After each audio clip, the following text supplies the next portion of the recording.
Gaza में Hamas की कब्र बनाएगा अंकल सैम। हमास ने क्या किया कि ट्रंप हो गए आग बबूला।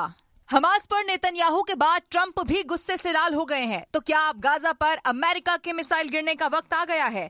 क्या अमेरिका की फोर्स हमास के खिलाफ एक जंग का ऐलान करने जा रही है? अगर ऐसा हुआ तो गाजा में सिर्फ राख बचेगी और हमास के लिए धरती पर बचने का कोई रास्ता नहीं बचेगा।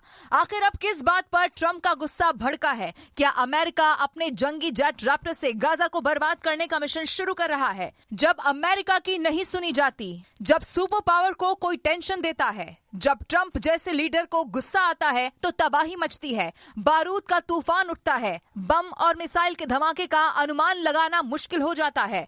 हमास ने ट्रंप को भड़का दिया है। हमास की कारस्तानी से अमेरिका इतना खफा है कि नेतन्याहू को खुली छूट दे दी गई है। यानी कि अब नेतन्याहू जो चाहे कर लें, हमास को अमेरिका के बम से मारे या फिर सुपरसोनिक मिसाइल से उड़ा डालें, ट्रंप उन्हें नहीं रोकेंगे। ट्रंप की तमाम कोशिश के बाद भी जब हमास और अरब लीग गाजा खाली करने को तैयार नहीं हुई है तो यह फैसला व्हाइट हाउस में लिया गया।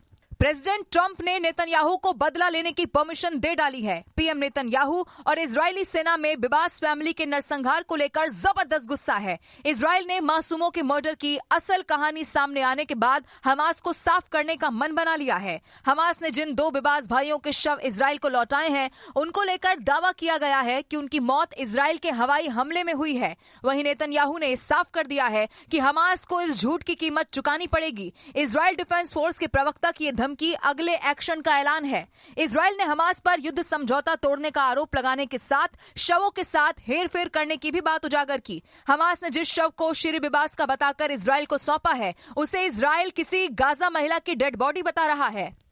इजरायल ने ये दावे फॉरेंसिक जांच करवाने के बाद किए हैं। ट्रंप चाहते हैं हमास खल्लास हो, नेतन्याहू चाहते हैं हमास का काम तमाम हो, हिजबुल्लाह का गेम ओवर हो, ईरान कमजोर हो। यही इस वक्त अमेरिका की अरब वर्ल्ड वाली पॉलिसी है, जिस पर बहुत तेजी से काम भी किया जा रहा है। हमास को पूरी तरह खत्म करके गाजा का केक कैसे काटा जा सकता है, इसका प्लान डोनाल्ड ट्रंप और बेंयामिन नेतन्याहू व्हाइट हाउस में बना चुके हैं। सबसे पहले गाजा में इजरायल और हमास के बीच सीजफायर हुआ। एक तरफ हमास ने इजरायली बंधक छोड़े तो दूसरी तरफ इजरायली जेलों में बंद फिलिस्तीनियों को छोड़ा गया। डोनाल्ड ट्रंप ने कहा कि गाजा जोड़ो और हमास को तोड़ो, यानी कि ट्रंप का गाजा जोड़ो और हमास तोड़ो प्लान। ट्रंप और नेतन्याहू अब गाजा को बांटने वाले प्लान पर काम कर रहे हैं। ये केक बता रहा है कि ट्रंप भी गाजा पर कब्जा करना चाहते हैं और इजरायल भी गाजा पूरी तरह कंट्रोल करेगा, यानी गाजा का केक कटेगा और इजरायल और अमेरिका के बीच बराबर बटेगा।